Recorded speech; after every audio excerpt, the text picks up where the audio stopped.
अस्सलाम वालेकुम। Faisalabad programme city eight 10 के साथ मैं हूं आपका मेज़बान मोहम्मद बिलाल डोगर।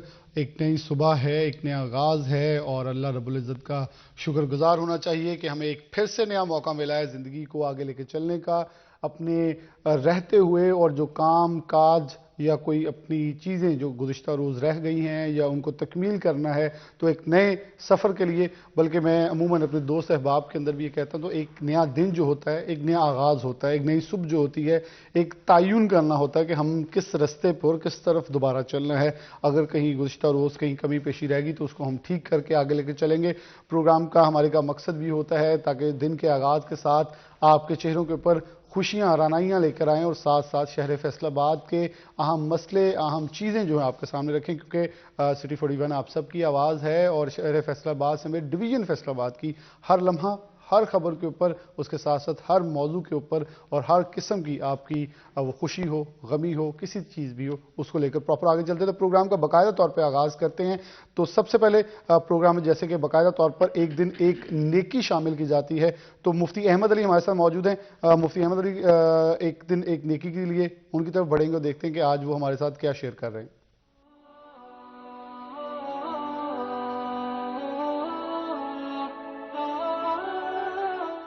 नहमदुहु व नुसल्ली अला रसूलिहिल करीम अम्मा बाद। मेरे दोस्तों, बुज़ुर्गों, भाइयों, हमें आखिरत की फ़िक्र करनी चाहिए। आखिरत की फ़िक्र करनी चाहिए। एक न एक दिन हमने इस दुनिया को छोड़ के चला जाना है। अल्लाह के नबी सल्लल्लाहु अलैहि व आलिहि वसल्लम की हदीस याद आ गई। सिद्दीक़ अकबर रज़ी अल्लाह ताला अन्हु ने सवाल किया, या रसूल अल्लाह सल्लल्लाहु अलैहि वसल्लम, आपकी उम्र मुबारक भी इतनी ज़्यादा नहीं है कि जल्दी कैसे सफ़ेद हो गए? आप अलैहिस्सलातु वस्सलाम ने फरमाया, मुझे सूरत हूद और सूरत मुरसलात ने बूढ़ा कर दिया है। हालांकि आपकी शख्सियत वो है जो जन्नत के सरदार, इसके बावजूद आप अलैहिस्सलातु वस्सलाम फ़िक्र आखिरत फरमाया करते थे। हमें उससे ज़्यादा कोशिश करनी चाहिए। अल्लाह मुझे भी आपको भी फ़िक्र आखिरत नसीब फरमाए। व आखिरु दावाना अनिल हम्दुलिल्लाहि रब्बिल आलमीन।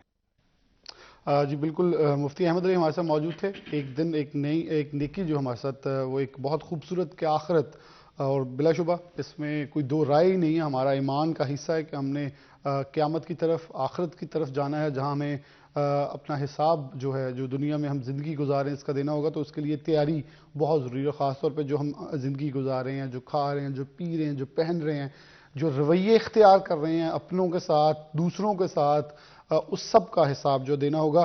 तो प्रोग्राम को लेकिन ये मैसेज हमारा, मेरे ख्याल में मैं ये ज़रूर कहूँगा नाजरीन को, अपने साथ सिर्फ ये ना देखें कि अभी एक दिन एक मिनट या 2 मिनट के लिए याद रखना, बल्कि इससे अपनी ज़िंदगी के पहलुओं के अंदर शामिल कर लें। आगे चलेंगे। हमारा नेक्स्ट जो सेगमेंट है वो टुडेज़ वेदर है, और टुडेज़ वेदर के लिए टुडेज़ वेदर के लिए हमारे साथ अब्दुल रहमान मौजूद हैं। और अब्दुल रहमान के जाने से पहले मैं आपको थोड़ा शेयर कर दूं, सर्दी की शिद्दत जो है, क्योंकि खुश्क सर्दी है और वो बढ़ती चली जा रही है। खुश्क सर्दी के बढ़ने से ख़ास तौर पर अगर टेम्परेचर भी देखें तो अभी शहर फैसलाबाद के अंदर जो दर्जा हरारत है वो इतना है नहीं जितना महसूस हो रहा है, क्योंकि उससे कम फील हो रहा है। नमी का तनासुब बहुत है। और आज शहर फैसलाबाद में सूरज भी नहीं निकलने वाला। लेकिन अब्दुल रहमान की तरफ बढ़ते हैं कि अब्दुल रहमान हमारे नाज़रीन साहब क्या शेयर करने वाले कि फैसलाबाद का मौसम आज 24 घंटों के लिए क्या रहने वाला है। जी बिलाल, बात करें आज के मौसम के हवाले से तो मौसम आज का भी सर्द रह रहा है। जैसे पिछले दिनों में मौसम रहा, आज ज़्यादा से ज़्यादा टेम्परेचर 14 रहेगा, कम से कम 6 रहने का इम्कान है। और उसके अलावा जो हवा में नमी का तनासुब है तकरीबन 93% तक का, आज बारिश का इम्कान नहीं है। और जो यहाँ पर हवा बिल्कुल भी नहीं चल रही, हवा बिल्कुल साकन है। और उसके अलावा अगर बात करें धुंध की, तो धुंध यकीनन छाई हुई है। आने वाले दिनों में भी टेम्परेचर इसी तरह से गिरता चला जाएगा, सर्दी की शिद्दत में इजाफे का इम्कान है। ताहम अभी जो 1-2 दिन में बारिश का इम्कान ज़ाहिर नहीं किया गया, ताहम जो मौसम में सर्दी की लहर है वो इसी तरह से जारी रहेगी। और आज का जो मौसम है मजमूई तौर पर सर्द और खुश्क रहेगा, और साथ में जो धुंध है वो भी जारी है। और इसके अलावा जो कोहरा है गाँव देहात में वो भी पड़ा हुआ है। जी अब्दुल रहमान का वेदर देख के जी हमें तो खुद अभी स्टूडियो में बैठ के भी ठंड महसूस हो रही है, क्योंकि इतने सर्द मौसम के अंदर आपके लिए, नाजरीन के लिए ख़ास तौर पर मौसम का अहवाल लेकर वो आएँ और बताया कि फैसलाबाद के अंदर धुंध का राज भी जो शहर फैसलाबाद में आज कम नज़र आ रहा था, लेकिन गिरदोनवा के अंदर मोटरवेज़ की बात करें तो M3 M4 दोनों ताहाल अभी तक बंद हैं। जो मुल्तान मोटरवे जिसे फैसलाबाद के अंदर से गुजरती है M3 कहते हैं, जो फैज़पुर से दरखाना तक बंद है। फैसलाबाद के दोनों टोल प्लाजा अंदर आते हैं, जिसमें जड़ा वाला टोल प्लाजा और समुद्री टोल प्लाजा आते हैं, वो बंद हैं। फैसलाबाद की M4 जो है पिंडी भटियां से लेकर अब्दुल हकीम तक वो भी बंद है। उसमें दालवे सांसाइयाँ वाला इंटरचेंज हमारा है, डिप्टी वाला है, कमालपुरा और अमीनपुर बंगला, ये चारों इंटरचेंजेस जो हैं ताल अभी तक बंद है, क्योंकि गिरदोनवा के अंदर ताल अभी भी 50 से 100 मीटर के दरमियान जो है वो कहा जा रहा है कि अभी तहद नगाह, तो इसलिए ताहाल अभी तक बड़ी ट्रैफिक को अभी रोका जा रहा है। छोटी के लिए शायद कुछ वक्त के बाद मोटरवे को खोल दिया जाए। लेकिन टेम्परेचर 14 हैं, कम से कम 6, तो बहुत ज़्यादा आज फैसलाबाद में सर्दी रहने वाली है। लेकिन प्रोग्राम का बाकायदा अब आगे लेकर चलते हैं, क्योंकि बहुत अहम इशू है इस वक्त शहर फैसलाबाद के अंदर, डिवीज़न फैसलाबाद के अंदर ये है ब्रायलर मुर्गी का गोश्त। तो जो ब्रायलर मुर्गी है फॉर्मल, तो इसके अंदर फार्म्स, ब्रायलर मुर्गी का गोश्त, दुकानदार, फीड मिल वाले, ये पूरा सर्कल है। पिछले दिनों बड़ी इस पे बातगश्त रही, इस पे सिटी एट 10 प्रोग्राम भी हुआ कि ख़ास तौर पर जो सोयाबीन है उसकी दरामद के ऊपर पाबंदी है, उसकी दरामद के ऊपर रिस्ट्रिक्शंस लगाई गई थी, स्टेट बैंक से इजाज़त थी बाकी भी दरामदात के ऊपर, लेकिन इस स्पेसिफिक दरामद ने बहुत सारे इश्यूज जो हैं वो खड़े कर दिए थे, जिसके बिना के ऊपर फीड शॉर्ट हुई, पोल्ट्री सेक्टर बहुत बुरी तरह से मुतासर हुआ और एक गैप आ गया जिसे कवर करने में पता नहीं कितना टाइम लगेगा, वो तो हम अपने आज के मेहमानों से पूछें। लेकिन इसकी वजह से जो ब्रायलर मुर्गी का गोश्त है वो सरकारी निफ्तनामे के मुताबिक आज 568 रुपये किलो है बिमा पोटा कलेजी सफाई के साथ। लेकिन अगर आप यही ओपन मार्केट में देखें तो 650 से तजावज़ कर चुका है पोटा कलेजी समेत बिमा सफाई, और अगर आप 900 ग्राम बगैर पोटा कलेजी सफाई के लेंगे तो वो 610 से ऊपर है। तो कीमत बहुत ऊपर जा चुकी है, सरकारी निफ्तनामे भी सिर्फ मजाक नजर आते हैं। तो मैं अपने पैनल का आपसे तारुफ आज करवा दूं। डॉक्टर सज्जाद अरशद साहब मौजूद हैं हमारे साथ, सीनियर नायब सदर Faisalabad chamber of commerce and industries हैं, इसके साथ साथ farmer central chairman Pakistan poultry association है, जबकि वेटनरी डॉक्टर मेडिकल एसोसिएशन जो है पंजाब पाकिस्तान, उसके पंजाब के आप सेक्रेटरी जनरल भी हैं। उनके साथ हाशिर वड़ाइच मौजूद हैं जो कि हमारे बड़े एनर्जेटिक नौजवान रिपोर्टर हैं और मेरे ख्याल में अवामी मसाइल के ऊपर खासतौर से कोर्ट की बीट करते हैं, लेकिन साथ अवामी मसाइल भी जो हैं उनको भी हाईलाइट करते हैं। तो मैं बाकायदा तौर पर प्रोग्राम के आगाज़ करते हुए डॉक्टर राना सज्जाद अरशद की तरफ बढ़ूँगा। डॉक्टर साहब देखें, आप इससे पहले फॉर्मर चेयरमैन रह चुके हैं, तो आपने बड़ा बेहतरीन अंदाज में वो टेन्योर गुजारा और हमने देखा कि उस एक साल के अंदर ना तो कोई हड़ताल हुई, ना ब्रायलर मुर्गी का कोई इशू बना। आप अब फॉर्मर चेयरमैन हैं, सेंट्रल चेयरमैन हैं, आप जो मौजूदा साबर साहब हैं, कैसे देख रहे हैं ये इतना बड़ा इशू कैसे बन गया? और सोशल मीडिया के ऊपर आप लोगों को माफिया का नाम दिया जा रहा है कि जी पोल्ट्री वाले माफिया बन गए हैं, मुर्गी माफिया बन गया। तो ये भी हमारे नाज़रीन से शेयर कर दें, कितना कमा रही है ये माफिया लफ्ज़ क्यों ला दिया गया? क्या यकीनन है या सिर्फ फार्मर के ऊपर ये एक इल्ज़ाम लगाया जा रहा है? बहुत शुक्रिया बिलाल, जो आपके प्रोग्राम में बार बार सवाल किया आपने। ये पोल्ट्री जो है ये बड़े पॉयस सा बिजनेस है। इसमें बड़े मासूम लोग काम इसलिए करते हैं क्योंकि रिज़्क़ हलाल का ज़रिया है। इसमें कभी ये नहीं होता कि यू आर पाइलिंग अप। इसमें आप भी जानते हैं, सब लोग जानते हैं, इसमें नुकसान भी होता है, इसमें मुनाफा भी होता है। माफिया तो का लफ्ज़ तो इधर ही ख़त्म हो गया, क्योंकि जब नफ़ा और नुकसान दोनों होते हैं तो उसको कारोबार कहते हैं। ये हमारे दीन में भी यही है और कारोबारी असूलों के तहत भी यही बात है। इसमें लोग ह्यूज नुकसान भी करते हैं, इसमें मुनाफा भी आता है। अगर नुकसान ही हो, मुनाफा ना हो, फिर भी नहीं कारोबार चल सकता। अगर सिर्फ नुकसान हो फिर भी नहीं चल सकता। इसमें माफिया का अंसर बिल्कुल नहीं है। और जब पोल्ट्री में की सूरत हाल ये है कि इस बिज़नेस में अभी जो हालात आपने कहा बने हैं, इसमें बहुत बड़ा अंसर जो है हमारे एक मिनिस्टर साहब का है। उन्होंने पूरी, आज आपके चैनल की वसातत से ये बात कहना चाहता हूँ कि ये बिल्कुल जो आप देख लें, दुनिया में ब्राज़ील जो है, अमेरिका जो है, अटलांटा स्टेट में दुनिया के सबसे बड़े यूनिट लगे हुए हैं चिकन की प्रोडक्शन के, और उन लोगों ने चिकन भेज रहे हैं सऊदीया में भी, सेंट्रल एशिया में भी, मिडल ईस्ट में भी, सारे में। 29% सऊदीया की ब्राज़ील रिक्वायरमेंट पूरी कर रहा है। GMO soybean they are using in their feed. दुनिया में कहीं भी ऐसा नहीं है कि जीएमओ इस्तेमाल नहीं हो रही, और 95% जीएमओ जो है अमेरिका खुद इस्तेमाल कर रहा है। It is patent fact. Panda, ये इसकी मैं पेपर आपको भी दे चुका हूँ। बिल्कुल, इसके ऊपर कोई इल्जाम आप लोगों के ऊपर लगाया जाता है कि जीएमओ सीड है, तो इसके ऊपर कोई रिस्ट्रिक्शन फूड सिक्योरिटी की जाहिर की गई थी। इसमें मैं पेपर भी दे चुका हूँ सबको, मीडिया को भी दे चुका हूँ, मैंने हर चीज़ बताई है। अब पाकिस्तान को खाम मिनिस्टर साहब ने ये बनाया हुआ है, और उनकी वजह से पूरे, सिर्फ एक बंदा नहीं है, इसमें 2 मिलियन लोग हैं और उनकी फैमिलीज़ हैं। जो गरीब फार्म पे मुलाजम था, सबसे पहले वो सफ़र हुआ, बेरोज़गार हो गया। फार्मर ना सिर्फ बेरोज़गार हुए हैं, मकरूज़ हो गए हैं इस एक्शन की वजह से। अगर ये हक़ाइक़ पे मबनी होता तो एक्शन लेते, तो हमें भी समझ आती कि यार इन्होंने एक एज ए नेशन काम किया है। कोई एज ए नेशन नहीं काम किया। अल्लाह बेहतर जानता है इनकी आप क्या मसला था। इन्होंने इसको इतना ज़्यादा इशू बना दिया। जीएमओ सिर्फ, आपको बता देता हूँ, जीएमओ सिर्फ ये है कि जो वायरस हैं, जो बैक्टीरिया हैं, और फॉर गुड क्रॉप यील्ड, दुनिया में आगे जिस तरह दुनिया की आबादी बढ़ी है, दुनिया ने तरक्की की है। हम देख लें, हम मकई की कितनी लेते थे, फिर हाइब्रिड बीज आ गया, वो हमारा जो 40 मन से हम 100 मन पे चले गए, दरामद हो रहा है। जब ये चीज़ें दुनिया पूरी में हो रही हैं, अमेरिका सिर्फ सोयाबीन नहीं पैदा कर रहा, सालमन फिश भी, मेज़ भी, और उसमें जो हमारा उनका है पोटैटो भी, और उनका सब चीज़ें जो हैं उनकी, वो जीएमओ आ रही हैं।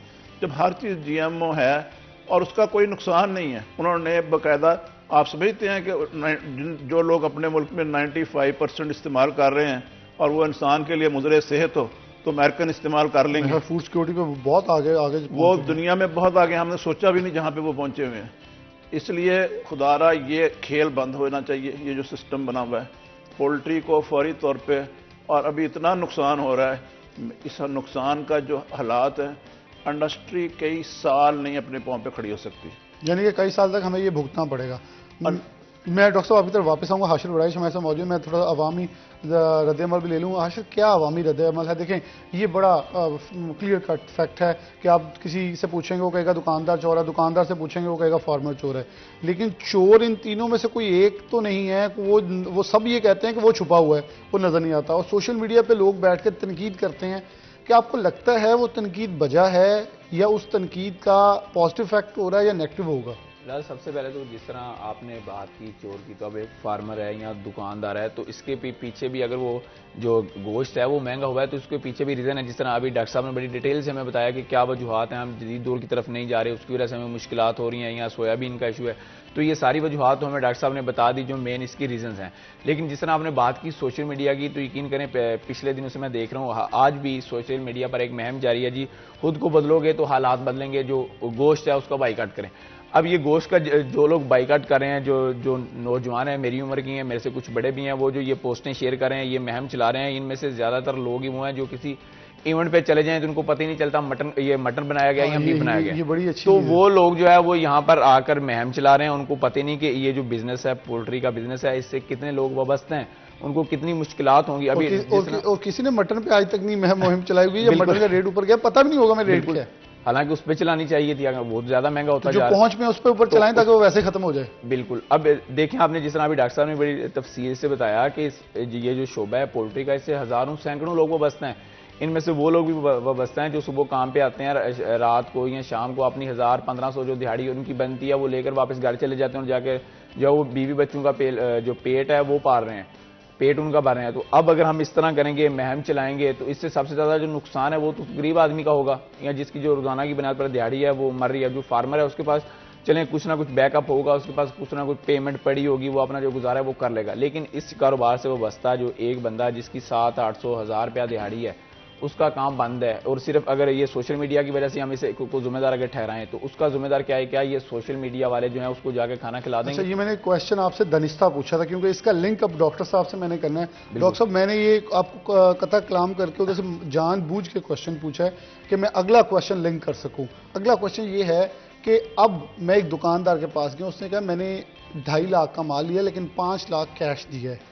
क्या सिचुएशन इतनी वर्स्ट हो गई है कि पीछे माल नहीं है? क्योंकि आपने एक 15-20 दिन पहले मेरे एक दूसरे प्रोग्राम हमारे चैनल के आपने ये बात कही थी कि 20 दिन बाद हालात ख़राब होंगे। क्या सिचुएशन है कि शेड्स खाली हो चुके हैं, पीछे माल नहीं है कि कीमत इतनी ज़्यादा फ्लक्चुएट होकर ऊपर जा चुकी है? जो फिनोमेना है इसका वो बहुत इंपॉर्टेंट है समझना, ये आवाम को भी और सारी चीज़ें की। ये जब पोल्ट्री के अभी हालात ये बन चुके हैं कि पीछे जो हमारा चिकन प्रोडक्शन है, जब एक बंदे को किसी भी कॉस्ट पे उसको उसका नई कॉस्ट पूरी नहीं होती, प्रॉफिट और दूर की बात है, उसकी कॉस्ट पूरी नहीं होती, वो एक फ्लाक डालेगा। पिछले 3 फ्लाक से फार्मर एक्चुअली लॉस में है। और ये फार्मर का ज़हन था इसमें कुछ शायद पैसे दिसंबर में शादियाँ होती हैं, नवंबर में होती हैं, नवंबर दिसंबर में भी उसे बहुत नुकसान हुआ क्योंकि 20 अक्टूबर से ये जहाज शिप्स उन्होंने बंद किए हुए हैं सोयाबीन, और उसके बाद लगातार फार्मर डर के अंदर माल निकालते गए। वो डिमांड कम थी तो माल ज्यादा आ गया था, नुकसान होता जा रहा है। और आगे नेक्स्ट जो चिक्स प्लेसमेंट है वो नहीं कर रहे, क्योंकि चिक्स प्लेसमेंट कैसे करे? आज 82 का चूजा था, कल 82 का चूजा अगर फार्मर डालता है और उसको फीड जो है जो 35 दिन में बर्ड तैयार होता था ब्रायलर, अब वो 50 दिन में भी तैयार नहीं हो रहा। फीड की क्वालिटी बहुत ड्यूटी और लेट होने के साथ उसकी पूरा वजन नहीं निकल रहा। एक्चुअली मैं आपको बताता हूँ, वेट की मद में एक डबल स्टोरी शेड पे तकरीबन 28,000 केजी माल कम निकल रहा है। जब 28,000 34 किलो FCR आती थी, 50 केजी बैग के 33 किलो गोश्त आता था, अब आ रहा है 26 किलो। जब ये 26 किलो आएगा, 7 किलो कम आएगा, 7 किलो और 2,000 बैग एक शेड पे लगता है, एक फार्म पे। अगर डबल स्टोरी है तो 4,000 बैग लगेगा। 4,000 बैग को आप मल्टीप्लाई करें तो वो बनता है 7 से, तो ये 28,000 केजी। ये डॉक्टर साहब मैं चाहूंगा क्योंकि मुझे थोड़ा सा डॉक्टर साहब ने इसके ऊपर ब्रीफ किया तो मुझे समझ है, लेकिन मैं चाहूंगा नाजरीन को जरा स्टेप बाय स्टेप हम बताएं। लेकिन एक ब्रेक है, ब्रेक के बाद जब वापस आएंगे तो आपको ये समझना बहुत जरूरी है कि 82 रुपए का एक चूजा है एक दिन का, और 7,000 पे जो है अगर हम रफ एस्टिमेट लगाएं तो 35 दिन में तैयार होने वाला चूजा जो अपना वजन पूरा नहीं कर पा रहा, तो आज हम मार्केट में जो थे डिमांड एंड सप्लाई इतनी डिस्टर्ब हो चुकी है कि इसे कई साल लग जाएंगे। एक ब्रेक, दोबारा हाजिर होते हैं।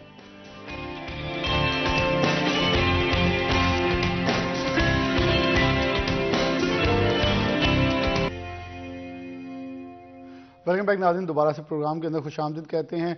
तो डॉक्टर सजाद साहब मौजूद हैं।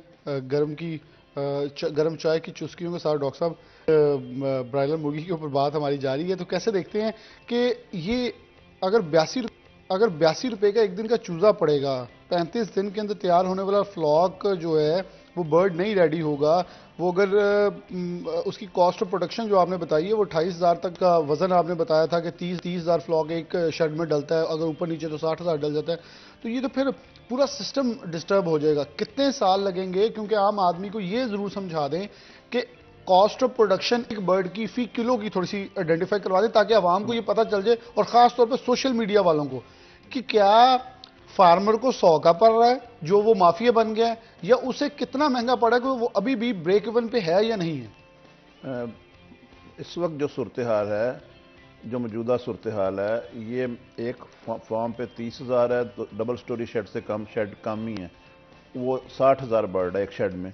जब 60,000 बर्ड में से जो फीड खिलाई जाती है उसको 4,000 बैग खिलाई जाती है। 4,000 एक बैग में इस वक्त 7 केजी वजन कम निकल रहा है गोश्त चिकन का जो वेट है वो एक शेड से 1 केजी के गेंस 7 किलो एक बैग के गेंस। और इसमें फीड का कोई जुमार पूरी मैं डिटेल देता हूँ। इसमें जब आप 7 केजी कम होगा तो 4,000 बैग एक शेड में इस्तेमाल होगा तो 28,000 केजी कम वजन आएगा। जब 28,000 को आप मल्टीप्लाई करेंगे, आज के रेट से भी ना करें, 300 से कर लें, 300 से मल्टीप्लाई करें, वो बनता है कोई 80 लाख के करीब, 80 लाख रुपए का वजन कम निकल रहा है एक प्रेमिसेस से। जब वो कम निकल रहा है तो वही प्रॉफिट है। वो वेट नहीं, प्रॉफिट नहीं है। प्रॉफिट तो थोड़ा होता है, इतना प्रॉफिट हो तो सब लोग ही फार्मिंग करने लग पड़े। लोग कर करके छोड़ के चले गए हैं। बहुत दुनिया आती है, बहुत दुनिया छोड़ के चले जाती है। जब लॉसेस आते हैं, कितने टेक्सटाइल से पोल्ट्री के बिजनेस में लोग आए थे, सब वापस चले गए हैं। जब 80 लाख रुपया कम होगा तो वो मुनाफा तो उसका अगर 5-10 लाख भी आता है ना, तो वो तो 70 लाख का 80 लाख का मकरूज हो रहा है। अभी ये सूरत हाल है। माफिया तब के जो बात पहली वाली के साथ ये लिंक्ड है कि जब उसका फीड के अगेंस्ट वजन ही पूरा नहीं आ रहा जो पहले आता था, उससे इतना वजन कम आ रहा है। क्यों? सोयाबीन नहीं है, जिसकी वजह से उसको फीड को डाइल्यूट करके दे रहे हैं, और क्वांटिटी जो है वो तो 50 केजी का ही बैग है, लेकिन उसके अगेंस्ट जब वजन इतना कम आ रहा है तो फार्मर इतने ह्यूज लॉस में है। और जब अब यही बात हम जब फीड मिल वाले से करते हैं, फीड मिल वाला कहता है कि बात यह है कि यही कुछ है मेरे पास, सोयाबीन आ नहीं रही, हम तो खुद बड़ी मुश्किल से हैं। तो कल मेरी एक से बंदे से बात हो रही थी, बहुत बड़ी इंडस्ट्री है उसकी, कह रहा था डॉक्टर साहब बेहतर है काम बंद कर दें यार। तो आप बताएं कि लोगों को अगर मुनाफा आ रहा हो तो लोग काम क्यों बंद करें? तो डॉक्टर साहब हमारे पास मुतबादिल क्या है? क्या ब्रायलर के मुतबादिल हमारे पास मौजूद है? हमारे पास टेडी बकरा कोई इतना नहीं है, हमारे पास मटन के मटन दूसरा बकरा इतना नहीं है, हमारे बकरे की इकसाम इतनी नहीं है, हमारे पास क्या बीफ बहुत वाफर है, भैंस बफलो जितनी भी आप कर लें, क्या इसे कैटर कर पाएगी जो डिमांड आ चुकी है? हमारे पास ये सूरत हाल है कि 50% से ज़्यादा जो गोश्त की रिक्वायरमेंट है वो पोल्ट्री पूरा करती थी।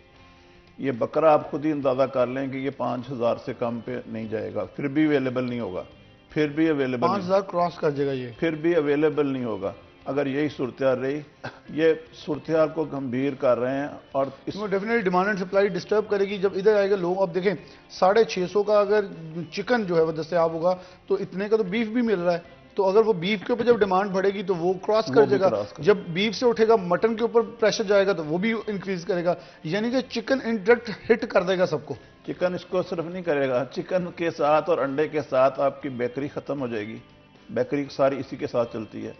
आपका पकवान खत्म हो जाएंगे, आपकी शादी गमी पे सब यही चल रहा है, वो खत्म हो जाएंगे। देखें एक गरीब आदमी, उसने शादी के ऊपर उसने कोई 2 देगें भी देनी, 1 देग भी देनी, वो कहता है चिकन डाल लेता हूं, एटलीस्ट आने वाले मेहमानों को अच्छे तरीके से तवाज़ो तो कर दूंगा कि बेटी थी या बेटे की शादी थी तो मैंने उन्हें कुछ खिलाया गोश्त की शक्ल में। मुल्क के पास डॉलर नहीं है, वो डॉलर वो कहते हैं देखने के लिए रखे हुए हैं। वो जो डॉलर नहीं है, कोई चीज़ उसकी एलसी नहीं खोल रही, जो भी चीज़ है उधर ही खड़ी है। $4 लाख डेली डैमेज पड़ रहा है जो सोयाबीन उधर पड़ी है। फार्मर अलहदा मर रहा है, दूसरे अलहदा मर रहे हैं, पूरी इंडस्ट्री तबाह हो रही है। और अच्छा, मैं डॉक्टर माजिद साहब, मैं हाशिर की तरफ बढ़ूंगा। हाशिर, आप पब्लिक के अंदर रहते हैं तो कितना आपको लगता है, जो डॉक्टर साहब की बड़ी कीमती बात थी कि अगर आप देखें, हमने मुतबादल देखना होता है ना, चलें आप गाड़ी बंद करें तो बाइक पे, बाइक्स करें तो साइकिल, साइकिल तो पैदल, तो जब पेडेस्टेरियन आपके पास ही नहीं है तो आप पैदल नहीं चल सकते। साइकिल के लिए आपके पास इस वक्त सड़कों पर सहूलियात नहीं, आप साइकिल नहीं चला सकते, फिर बाइक्स और गाड़ी रहेगी तो आप वो यूज़ करेंगे। अब जब हमारे पास ब्रायलर का मुतबादिल मौजूद ही नहीं है, ना तो लेयर उठा सकती है इसका वजन, ना मिस्री इसका वजन उठाएगी, ना देसी इसका वजन उठाएगी, तो अल्टीमेट हमें कहाँ जाना होगा? बीफ और मटन भी उठाने वाले नहीं है। तो आपको क्या लग रहा है, आवाम फिर किधर जा रही है, कहाँ स्टैंड करेगी इतना महंगे गोश्त खाने के लिए? फिलहाल मैंने तो सर पकड़ लिया डॉक्टर साहब की बात पे कि 50% जो हमारी ज़रूरियात थी वो मुर्गी पूरी कर रही थी। तो अब अगर फॉर एग्जांपल मुर्गी जो है वो, जिस तरह उन्होंने बताया कि कारखाने भी बंद हो रहे हैं, फीड का इशू है, दीगर इशूज हैं, इस तरह अगर जो मुर्गी है वो मार्केट से शार्ट होती है तो बकरा तो ऑटोमेटिक फिर वो, जिस तरह उन्होंने बताया कि 5000 रुपये तक जाएगा। और वो गरीब आदमी, जिस तरह आपने किसी की कोई गरीब आदमी या middle class, lower middle class बंदे की अगर कोई फोत की होती है या किसी की शादी है तो वो 2-4 देगें जो चिकन है वो पका लेता है, बना लेता है, मेहमानों को सर्व कर देता है। लेकिन अगर इस तरह जो मुर्गी है अगर वो बंद होती है, उसकी शार्टेज होती है, तो वो बेचारा किधर जाएगा? वो तो पहले ही 500 रुपये के 600 रुपये किलो ने उसकी चीखें निकलवा दी हैं। तो जब वो जाएगा बकरे की तरफ जाएगा, 5000 रुपये वो किलो होगा, तो गरीब आदमी जाएगा तो जाएगा किधर? अब ये तो हमें देखना है, इस कारोबार से वो बस्ता जितने लोग हैं उनका तो रोजगार जो है वो तो जब मिलें बंद होगी या फार्मर काम छोड़ेंगे तो ये काम तो उनका खत्म हो जाएगा। जो दिहाड़ीदार मजदूर है जो इनके अंदर काम कर रहा है उसका तो चूल्हा एक तरह से बंद हो गया, लेकिन इससे जो गरीब लोग मुतासिर हो रहे हैं, इससे जिस तरह अभी बात कर रहे थे, अगर 5,000 रुपये चला जाता है तो आप खुद सोचें 50% ज़रूरियात हमारी मुर्गी पूरी कर रही है।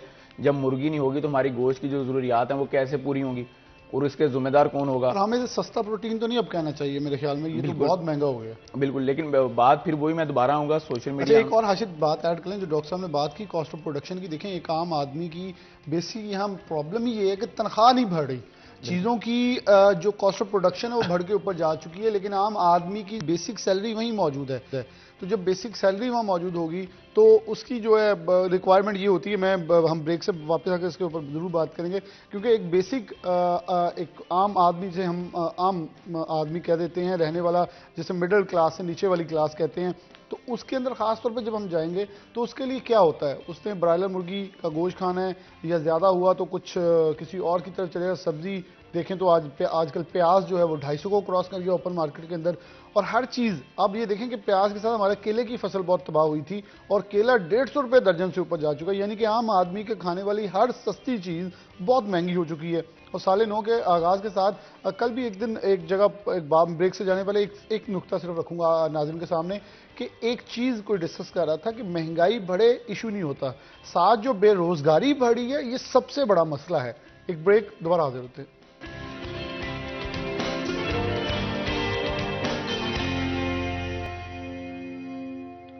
वेलकम बैक नाज़रीन, दोबारा से प्रोग्राम के अंदर खुशामदीद कहते हैं। प्रोग्राम का सिलसिला जारी है। डॉक्टर राना सज्जाद अरशद और हाशिम हमारे साथ मौजूद है। डॉक्टर साहब से क्योंकि ये प्रोग्राम के इस हिस्से की आखिरी ब्रेक है तो मैं डॉक्टर साहब की तरफ दोबारा बढ़ूंगा। डॉक्टर साहब, शहर फैसलाबाद की अगर नैरो डाउन कर लें इस टॉपिक को थोड़ा, क्योंकि ये पूरे पाक से मसला, लेकिन स्पेसिफिकली फैसलाबाद के ऊपर जब बात करें तो कितने शेड्स बंद हो चुके हैं, कितने थे टोटल, नैरो डाउन होते होते कहाँ तक आ गए हैं, तो क्या कोई हमें विंडो नज़र आ रही है कि हम दोबारा इस ये जहाँ सांस बंद किया जा रहा है थोड़ा सा सांस लेते हुए इसको ग्रो अप कर सकें, हालात बेहतर हो सकें, क्योंकि हमने पॉजिटिविटी की तरफ बढ़ना, उम्मीद आखिर पर रखनी होती है और दिखानी होती है आवाम को कि कोई चांसेस कितने मौजूद हैं बेहतरी की तरफ। इसमें इस वक्त फैसलाबाद में जो फार्म्स हैं वो तकरीबन 1500 के करीब हाउसेस थे जो चल रहे थे। अभी इस वक्त 200-250 शेड इन ऑपरेशन है, और उनकी तादाद भी डे बाय डे कम हो रही है, और जो 200-250 हैं वो भी जो शेड पे माल ख़त्म हो जाता है, सेल आउट हो जाता है, वो दोबारा प्लेसमेंट नहीं कर रहा। ये सूरत हाल है, और ये अभी तो सूरत हाल नहीं ठीक नज़र आ रही। वो इसलिए नहीं नज़र आ रही कि जब तक लोगों को पीछे से होप नहीं आएगी कि हम आगे मटीरियल मिलेगा भी कि नहीं मिलेगा, जो बर्ड को कुछ खिलाना भी तो है ना। अच्छा, जो सोयाबीन रिलीज़ हुई है, बल्कि उसके बाद 2 जनवरी के लिए भी एक नोटिफिकेशन हो गया कि अब कोई भी ख़ासतौर पर खाने की प्रोडक्ट्स, रॉ मटेरियल जैसे कि सोयाबीन था, मेडिकल, इसके अलावा सर्जिकल और टेक्सटाइल का, इन चारों को कुछ थोड़ा सा इस्तिस्ना दिया गया था। एक्चुअली सोयाबीन के हवाले से मिनिस्ट्री ऑफ जो फूड सिक्योरिटी है उन्होंने बुलाया था इस्लामाबाद, हमारा सेक्रेटरी जनरल और जो सालवेंट प्लांट वाले हैं FCI के लोग, उनका सेक्रेटरी उस गए थे वहाँ। उन्हें कहा था कि ठीक है, हम ये 2 शिप आप वापस भेजेंगे, बाकी शिप हम रिलीज़ कर देते हैं जी। तो बड़ी खुशी की एक लोगों में लहर दौड़ी, और उसके साथ ही चूजा 3 दिन में जो है वो रेट बढ़ के 5 रुपये तक आ गया था, 40 रुपये से 82 रुपये पे चला गया, सिर्फ इस खबर से ही। लेकिन जब वो जहाज़ को उसको बर्थ मिली जहाज़ को, तो उन्होंने कहा कि नहीं, इसका दें वो नॉन GMO सर्टिफिकेट। वो तो पहले झगड़ा इसी बात पे था। अब फैसलाबाद में जो है लोगों ने, क्योंकि फैसलाबाद बहुत बड़ी मार्केट है पाकिस्तान की कमर्शियल पोल्ट्री के हवाले से, इसमें ब्रायलर भी आता है, इसमें लेयर भी आती है। अब दोनों की तादाद जो है वो हाउस जो है आप देख लेंगे 1500 से कम होके 200-250 पे रह गए हैं, तो अभी और कम हो रहे हैं। तो डॉक्टर साहब थोड़ा सा आगे चलें, क्या हमारी ये सनत, जैसे आपने कहा कि मिडल ईस्ट में हमारा गोश्त बहुत जाता है, मटन और बीफ, तो क्या चिकन इस काबिल नहीं है हमारा? तो इसके अलावा क्या जो मलेशिया, इंडोनेशिया इस पर डिमांड लोगों से कर रहा है, उनके वफद भी पाकिस्तान आए थे, मैंने सुना था वो तो हमसे डिमांड कर रहे थे, तो क्या ये एक्सपोर्ट ओरिएंटेड इंडस्ट्री नहीं बन सकती? मेरे ये एक्सपोर्ट का तो काम बहुत अच्छा शुरू होने का मकान है, अभी भी बहुत है, अभी भी बहुत इसमें रोशन पहलू हैं। हमारी सोयाबीन लोकल भी ग्रो हो, हमारी कास्ट ऑफ प्रोडक्शन कम हो, क्योंकि मेरी मुख्तलिफ जो एम्बेसडर्स हैं लास्ट ईयर फार्मर चेयरमैन था पीपीए में इस्लामाबाद। मेरी बहुत से एम्बेसडर से हमारे ऑफिस में भी आए, कई मुलाकात हुई। वो कहते हैं हम ब्राज़ील से मंगवाते हैं, हमें पाकिस्तान एक्सपोर्ट करे, पाकिस्तान दे तो हम पाकिस्तान से लेते हैं।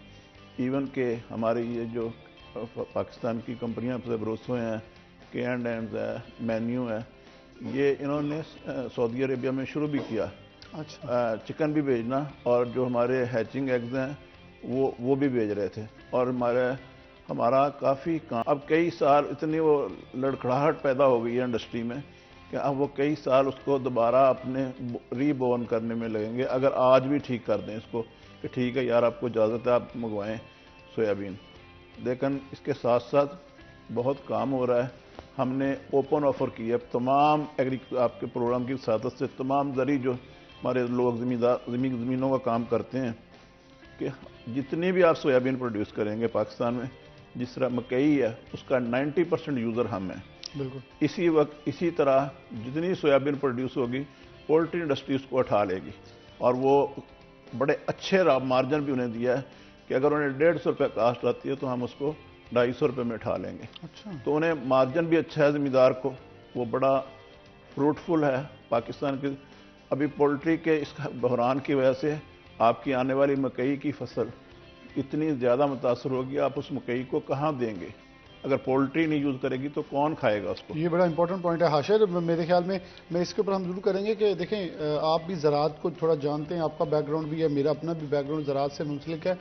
इसके ऊपर कितना ज़रूरी है कि अगर देखें मैं एक चीज़ को मैंने पहले क्रिटिसाइज़ किया कुछ दिन कि गंदम की कम पैदावार हो रही है और लोग बुआई नहीं कर रहे, लेकिन एक खुशाइन चीज़ ये थी कि हम सरसों की तरफ जा रहे हैं। चलें एटलीस्ट एक एडिबल जो ऑयल है वो तो हमें मिलेगा ना, जो हम खुद कफील होना शुरू हो जाएंगे। सरसों की 3 माह की फसल 1 एकड़ से 2.5 लाख रुपया या 2 लाख रुपया मुनाफा आएगा, फार्मर मजबूत होगा, फार्मर को उसी फसल की तरफ जाना है। डॉक्टर साहब बात बड़ी सही थी, मकई बड़ी अच्छी बिकी है पिछले दिनों, अगर 100 मन के करीब उसकी यील्ड आ रही है तो लोग उसकी तरफ भाग के गए हैं। लेकिन अगर ये पोल्ट्री इंडस्ट्री और फीड इंडस्ट्री जो है कोलैप्स होगी तो फिर मकई तो रुल जाएगी, क्योंकि जो बरामद हो रही है बरामद ही रह जाएगी। दरामद के लिए हमारे मुल्क के अंदर उसकी जरूरत कम हो जाएगी, जब जरूरत कम होगी तो वो भी डिस्टर्ब होगी। सोयाबीन के लिए मैं एक अच्छी ऑफर डॉक्टर साहब ने दी है, किसानों को भी थोड़ा सा इस तरफ राग़ब होना चाहिए। बिल्कुल, जिस तरह आपने बात की सरसों की बात की तो प्रॉफिट जो है उसमें गंदम से ज़्यादा आ रहा था, तो लोग जो है वो इस तरफ गए। क्योंकि एक जो किसान है बिलाल भाई जो सारा दिन यहाँ पे ज़मीन में काम कर रहा है, वो तो पैसा कमाना चाहता है, अपना प्रॉफिट लेना चाहता है। उसके लिए अगर हम उसको अवेयरनेस दें सोयाबीन की, जिस तरह उन्होंने बात की, तो अगर किसानों को अवेयरनेस दें तो उम्मीद है कि जल्द से जल्द जो किसान हैं ये अडाप्ट करेंगे और सोयाबीन की तरफ आएंगे। तो हमारे जो काफ़ी ज़्यादा स्पेशली जिस तरह आज की सारी बहस की जो एक वजह है वो सोयाबीन ही बनी है। तो इस तरह के जो दीगर भी मसाइल हैं, अगर किसान इस तरफ आएंगे तो मुमकिन है कि ये मसाइल जल्द से जल्द जो है वो हल भी होंगे और किसानों को उनका प्रॉफिट भी मिलता रहेगा जो वो खेती बाड़ी से कमाना चाह रहे हैं इस वक्त। तो यही मैं कह सकता हूँ इस वाले से। जबकि एंड पे मैं यही कहूँगा कि जितने भी ये जो मुर्गी की कीमतें बढ़ी हैं, इसमें चाहे वो जो भी हकामे बाला हैं, चाहे वो कोई मिनिस्टर है, चाहे वो एसी हमारा, चाहे वो डीसी है, जो भी उसका जिम्मेदार है, उसको मैं यही कहूँगा कि इस मसले का जो है वो हल निकालें। क्योंकि बिलाल भाई गरीब आदमी के पास अपनी जो गुर्बत का भरम रखने के लिए सिर्फ ये एक ही डिश रह गई है, जो वो अपनी खुशी गमी या घर मेहमान आते हैं, चलें आधा किलो चिकन ला के पका के उनको दे देते हैं, उनको सर्व कर देता है, उसकी जो गुर्बत है उसका भरम रह जाता है, सफेद पोशी जो है उसका भरम रह जाता है। तो खुदारा ये जितने भी मसाइल हैं, जो भी इनकी वजूहात हैं, उनको हल करें ताकि जो सफेद पोश आदमी है उसका भरम कायम रहे। अच्छा डॉक्टर साहब एक और चीज़ प्रोग्राम के आखिर पे ये क्लियर कर दें यहाँ इस ब्रेक के आखिर पे कि जो डीसी फैसलाबाद हैं डिप्टी कमिश्नर है, उनकी तरफ से मार्केट कमेटी की एक लिस्ट जो उनका ज़ेर साया चलती है वो निकलती है सुबह को, उसके ऊपर जो कीमतें हैं मुझे उसके ऊपर बड़ी शिकायत वसूल हुई है दुकानदारों की तरफ से कि ये रेट ही मौजूद नहीं है।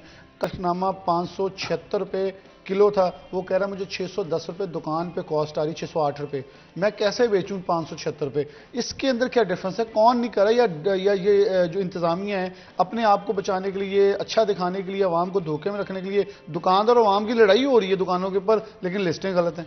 इसमें बड़ा सादा सी बात है, इसमें जो फिनोमेना है ये स्टेट ने और डिस्ट्रिक्ट एडमिनिस्ट्रेशन ने करना है कि जो इनको 3 लोग हैं जो रेट देते हैं, उसमें पाकिस्तान पोल्ट्री एसोसिएशन देती है, अपना रेट देती है उसका नुमाइंदा, और एक ब्रायलर्स के कुछ हैं सोसाइटी उनकी एसोसिएशन वो देती है, और एक देते हैं ये ट्रेडर्स वाले लोग जो दुकानदार जो आड़त वाले लोग हैं।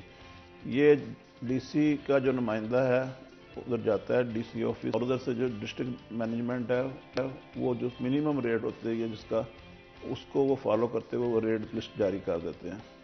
अब उससे आगे फिर जो दुकान पे जो गाड़ियाँ सप्लाई उतारती हैं आड़त वाले, वो अपना मार्जिन लेते हैं, जो दुकानदार है वो अपना लेता है। और चूंकि कास्ट उसकी बहुत बढ़ गई है, वो पहले 8 + 8 थी, 8 रुपये आड़त वाले के थे, 8 रुपये दुकानदार के थे, अब वो 12 हो गए हैं। वो मैं डॉक्टर साहब शुक्रिया अदा करना चाहूँगा, क्योंकि डॉक्टर साहब की बात को मैं यहाँ वक्त ख़त्म हो गया हमारा डॉक्टर राना सज्जाद अच्छे से, बहुत शुक्रिया हाशिर आपका, बहुत शुक्रिया आपने वक्त दिया। और यहाँ बड़ा मुख्तसर ये कहेंगे कि जी बिल्कुल दुकानदार जब पिसेगा, बल्कि ये डॉलर ही बन गया है मुर्गी भी, 226 रुपये बैंक में चल रहा है, 235 रुपये इंटर बैंक दे रहा है, ओपन मार्केट में 270-80 चल रहा है, किसी को पता ही नहीं है डॉलर की कीमत क्या। बिल्कुल ऐसे ही ब्रायलर मुर्गी की हालत होगी, किसी को कोई पता नहीं है कहाँ बेचना है कहाँ रखना है, जिसका जो दिल है वो करता है। एक ब्रेक, दोबारा हाजिर होते हैं।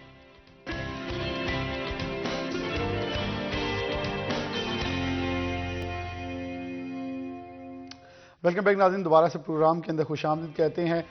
तो एक सेशन हमारा मुकम्मल हो, दूसरे सेशन का आगाज़ जब करते हैं तो दूसरे घंटे के आगाज़ के अंदर ही हम शहर फैसलाबाद की मुख्तलिफ जो अहम शख्सियात हैं वो हमारे प्रोग्राम का हिस्सा होती हैं, उनसे उनके मुतल्लिका जितने भी शोबे हैं उनके हवाले से बात भी होती है।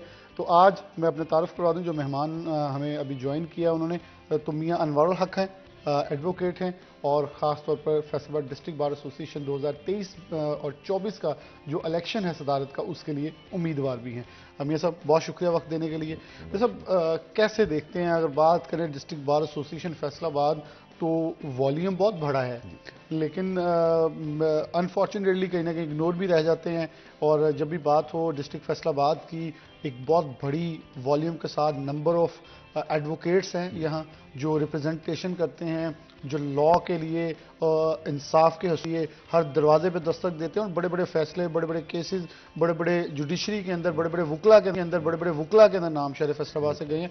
तो कैसे समझे फैसलाबाद की बार कितनी पावरफुल है, कितनी वक़्त रखती है, और इसको कितना ज़्यादा रजिस्टर किया जाता है पूरे पाकिस्तान के अंदर? बिस्मिल्लाहिर्रहमानिर्रहीम। पहले तो मैं शुक्रगुजार हूँ आपके चैनल 41 का और आपका बिलाल भाई कि आपने मुझे मौका दिया। फैसलाबाद बार, जैसे कि वैसे भी फैसलाबाद पूरे पाकिस्तान का भी तीसरा बड़ा शहर है, जैसे इसी तरह ये बार भी बार है, तो इसने अपना रोल हमेशा प्ले किया अच्छे, जब भी जमहूरियत की बका के लिए भी, और जैसे भी कोई अच्छी किसी भी हवाले से तहरीक जो है पाकिस्तान के हवाले से, तो फैसलाबाद बार सबसे पेश रही है। तो इस हवाले से हमारे वहाँ का भी बहुत कलीदी किरदार रहा।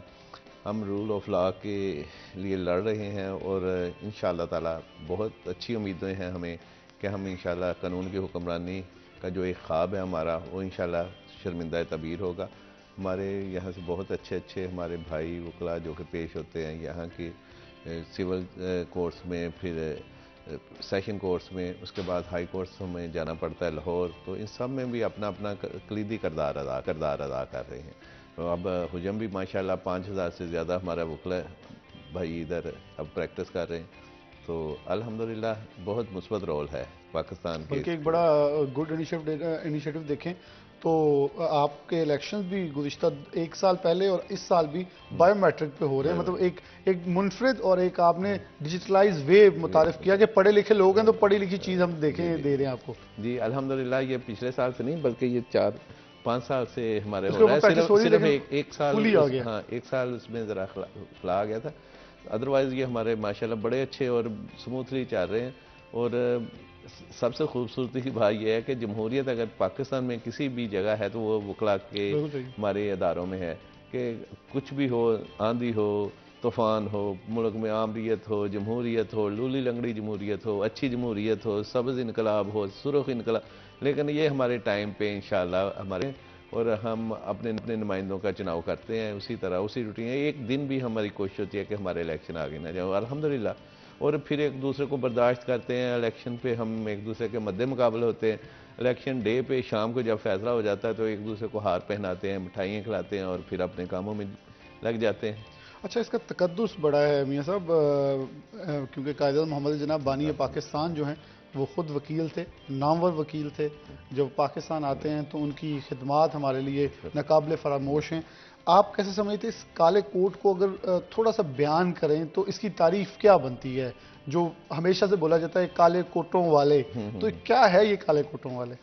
ये कालो कोट जैसे आपने खुद ही कह दिया कि हमारा तो पाकिस्तान का ख्वाब भी वकील ने, इकबाल रहमुल्लाह अलैह भी वकील थे, बैरिस्टर थे, ख्वाब भी उन्होंने देखा। फिर उसके बाद इसकी तामीर के लिए कायद ने जो अपनी कोशिश की, ये एक्चुअली वही काला कोट था कि जिसने बग़ैर इनके किसी भी ऐसे जंगो जदल के, देखें वो जो फसादात हुए वो बाद में दोनों हुकूमतों बल्कि कुछ ऐसे मामला थे। अदरवाइज उन्होंने तो एक गोली चलाए बगैर एक मुल्क खिता ज़मीन पे और दुनिया का सबसे बड़ा इस्लामी मुल्क हासिल कर लिया था। और ये फरासत ही होती है ना एक वकील की, एक समझ उसके बुर्दबारी की। और इसी तरह हम भी इस काले कोट की तकदीस का यही बात करते हैं, तकद्दस की यही बात होती है कि लोगों के हज़ार मसाइल होते हैं, तो वो जब हमारे पास आते हैं, पहली बात है कि अगर हम अच्छे तरीके के साथ उनको सुनते हैं और उनको अपने अंदर ऑब्जर्व करते हैं और उसके हल के लिए, फिर वही कहूँगा कि कानून की हुक्मरानी के लिए हम उनके मसाइल के हल के लिए अदालतों में जाते हैं, तो वो बंदे मुतमिन होते हैं कि हमारा वकील हमें इंशाल्लाह इंसाफ देकर देगा। तो इस हवाले से तो इसका तकद्दस बनता है, लोग इससे मोहब्बत भी करते हैं और समझते हैं कि ये हमारे मसाइल का हल है। लेकिन कुछ वजूहात की बिना पे जो चले आगे चलेंगी बातें, तो उसमें बताएंगे कि जो कमियाँ कोताहियाँ आई हैं इसमें, उसको भी हमने ही हल करना है आपस में बैठ के इंशाल्लाह। ये सब जो आपने बात की ना, अभी इसके अंदर दो पहलू आ जाते हैं। एक तो इसके ऊपर स्टेन्स लग गए हैं कुछ, जो आप मेरे ख्याल में उसे ब्रीफ कर देंगे। दूसरी तरफ ये जो दाग लगे हैं, इसके साथ एक दूसरा पर्सपेक्टिव ये है कि इसको एक लर्निंग वे में लेकर डिग्री को आगे नहीं चला जा रहा, बल्कि इसको एक लेबल के तौर पे पहचान बनाने की कोशिश की जा रही है। जबकि मेरे ख्याल में कानून को पढ़ना सीखना, एक अगर मेरी नहीं भी डिग्री तो मुझे भी थोड़ा सा आम फहम इसके अंदर थोड़ी सी मुझे इल्म होना चाहिए, ताकि कहीं मुझे ज़रूरत पड़े, मुझे कोई झूठे मुकदमे में फंसा दे, मुझे पता हो मैंने क्या जुर्म किया, या मैं अगर कोई लॉ वायलेट करूंगा तो कौन सा लॉ वायलेट करता हूँ। एक आम शहरी को भी इसकी आगाही बहुत ज़रूरी है। नहीं बिल्कुल, ये तो बिलाल भाई आपने बड़ी खूबसूरत बात की। और लॉ का ये कानून भी है कि लॉ से लाइल्मी आपको जुर्म करने की इजाज़त नहीं देती। सही है ना? तो इसलिए लॉ से इल्म रखना तो फिर हर इंसान का बुनियादी हक और फ़र्ज़ बन गया अब तो, इनके अगर वो उससे ना बल्द है और वो बाद में इसकी पली लेके जी मुझे तो पता ही नहीं, तो वो उसको कानून से नहीं बचाया जा सकता। बड़े सालों से हम देखते आ रहे हैं, पाकिस्तान में लोग सिग्नल ब्रेक कर देते थे, तो पंजाबी या देसी जुबान में कहते हैं सिग्नल मैंने कौन सा तोड़ा है, मैं तो गुजरा ही हूँ। अब जब मुकदमात दर्ज होने लगे तो पता ये लगा ये लॉ था, जो लॉ ब्रेकिंग हो रही थी। अब जब वो प्रैक्टिस करने पे तो हमें ये पता चला कि ये लॉ था जिसे हम ब्रेक कर रहे थे। बेसिकली हम रियासत की रिट को चैलेंज कर रहे थे। ऐसे ही है ये, और ये बड़ी आपने खुद ही मिसाल दे दी बड़ी अच्छी कि एक्चुअली वो हम उसको तोड़ रहे होते हैं, कानून को तोड़ रहे होते हैं, इशारे को नहीं तोड़ रहे होते। तो इसी तरह हम जो अगर कोई भी बात, कोई भी मामलात में हम कानून से बालातर होकर ख़ुद को अब समझते हुए वो करेंगे, तो ज़ाहिर है कि मुआशरे में इंतशार फैलेगा, मुआशरा डिस्टर्ब होगा और मुआशरे की तबाही का सबब भी इंसाफ से लाइल्मी और इंसाफ पे अमल ना करना है। मैं समझता हूँ कि जैसे हज़रत अली करमुल्लाह वजह का कौल है कि कुफर के तो मुआशरे चल सकते हैं, जुल्म वाले मुआशरे नहीं चल सकते। और ये पूरा एक अफाकी असूल है कि हम जब तक, और इस्लाम आया भी इसीलिए था कि इंसाफ को कायम करना है, अदल को कायम करना है। अल्लाह पाक ने कुरान पाक में बार बार कहा। और इसी हवाले से हम अगर अपनी रवायात को देखें, अपने बुज़ुर्गों को देखें, खुलफाए राशिदीन को, उन्होंने सबसे ज़्यादा ज़ोर अदल पे और अदल के निज़ाम को कायम करने पे दिया। और आज अगर हम मगरबी मुमालिक को देखते हैं, उनकी तरक्की के राज को देखते हैं, तो सबसे पहले यही है कि वहाँ किसी भी बंदे के साथ अगर कोई जुल्म ज़्यादती होती है तो उसको यकीन होता है कि मुझे ना कोर्ट से, अदालत से मुझे रिलीफ मिलेगा, इंसाफ मिल जाएगा। और वो समझते हैं और कहते भी हैं कि यार अगर ये किया तो मैं तुम्हें अदालत में ले जाऊँगा। और हमारी बदकिस्मती ये देखें कि हम इतने मजबूर और लाचार हो जाते हैं, अपने सिस्टम पे हमें इतना इत्मीनान नहीं है कि जब हमारे साथ यहाँ जुल्म होता है तो हम कहते हैं कि चलो पंजाबी में जाते हैं अगले जहाँ जाके पूछांगे। यानी कि ये लाचारी की एक कैफियत होती है। मेरे ख्याल में ये क्वेश्चन मार्क भी आ जाता है पूरे अदल इंसाफ के सिस्टम के ऊपर, जो वो हम पहले काले कोड के तकद्दुस की बात की, तो उसके ऊपर भी ये चीज़ आती है। और फिर मेरे ख्याल में हम ये दूसरे एक और आगे चल के इस पर बात करें, लेकिन इस पे स्पेशली ब्रीफ कर दें, क्योंकि अगर ये जिम्मेदारी बहुत वजनी है, ये आम नहीं है। क्योंकि आप किसी का केस लेके चलते हैं तो मेरे ख्याल में ये बहुत बड़ी जिम्मेदारी है कि आप उसको पेश कर रहे हैं और आप अगर उसे प्रेजेंट कर रहे हैं तो फिर आपको उसको ऐसे प्रेजेंट करना होगा, क्योंकि अमूमन ये आजकल हो रहा है कि जो साइलिन है वो भी वकला को सच्चाई नहीं बताते, वो कहीं जाके उनको भी अंधेरे में रखते हैं, क्योंकि साइलिन बड़े सियाने हो गए हैं, वो शायद आधे वकीलों से ज्यादा खुद वकील बने हुए हैं, तो वो उनको अपने आप को हाइड रखते हैं और आगे जाके बहुत सारे मेरे ख्याल में हमें मुश्किलात फेस करना पड़ती है।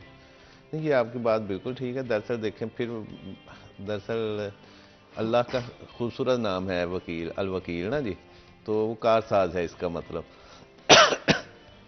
अच्छा, तो जब लोग हमारे पास आते हैं तो सच्ची बात यही कि हम पे इत्मीद का उनका ये लेवल होता है कि वो हमें पानी जी मैं रिक्वेस्ट करूंगा यहाँ पानी के लिए, तो इसके लिए लेकिन एक जो ख़ास तौर पर एक बड़ी स्पेसिफिक मियां साहब बात कर रहे थे कि काला कोट जो है, जब भी इसके तकद्दुस की एहतराम की बात होगी, देखें अगर हम इफ्तिखार चौधरी साहब वाली तहरीक की बात करें तो बड़ी नामवर तहरीक थी, जब वो चली थी तो पूरे पाकिस्तान का फ़र्द वाहिद सड़कों पर आया था, लेकिन उसके बाद उसकी प्रैक्टिस के अंदर कुछ चीज़ें हुई, मेरे ख्याल में इसके ऊपर हम ज़रूर बात करना बहुत ज़रूरी है कि अगर एक काला कोट है, बिलाशुबा मैंने पहना, लेकिन हम दूसरी स्टाइल में किसी भी पहने थे, मेरे ख्याल में ये काले कोट का तकद्दुस बहुत ज़्यादा है, और इसके साथ फिर जो सफ़ेद शर्ट पहन के वकला हजरात बाद के अंदर पेश होते हैं, तो वो बेसिकली ये है कि ये साफ़, ये ब्लैक एंड वाइट, मतलब कोई इसके अंदर दो राय नहीं है कि हम यहाँ कोई भी किसी किस्म का रंग फेंक के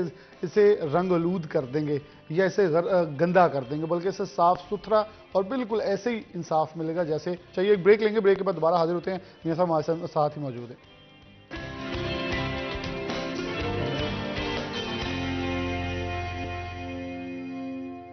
वेलकम बैक नाज़रीन, दोबारा से प्रोग्राम के अंदर खुशामदीद कहते हैं। प्रोग्राम हमारा जारी है। नामवर वकील फैसलाबाद के हमारे साथ मौजूद हैं। मियां साहब बहुत शुक्रिया, और मैं दोबारा से आपसे सवाल इसके हवाले से करना चाहूँगा, जब हम स्टेन्स की बात करते हैं, इफ्तिखार चौधरी की कैंपेन की बात कर रहा था, उसके बाद वकला की और वकला के को कुछ प्रैक्टिस किया गया ऐसे कि लोगों ने एक लफ्ज़ जोड़ दिया, मुझे भी वो बोलते हुए बुरी लगती है, बिलाशुबा मुझे अपने पेशे के हवाले से बुरा लगता है जब लोग हमें गर्दी का नाम लगा देते हैं। ये किसी भी पढ़े लिखे पेशे के साथ लगाना बहुत ज्यादती है, लेकिन वकला गर्दी कह दिया जाता है, क्योंकि एक वक्त उनके गाड़ी में तो कोई किसी ने रोक लिया, वो अपनी एक ज़ाती हैसियत से कोई बदअखलाकी कर रहा है तो उसको पूरे वकला बरादरी के साथ जोड़ दिया जाता है। उसको डिफेंड करना बड़ा मुश्किल ही हो जाता कभी कभी।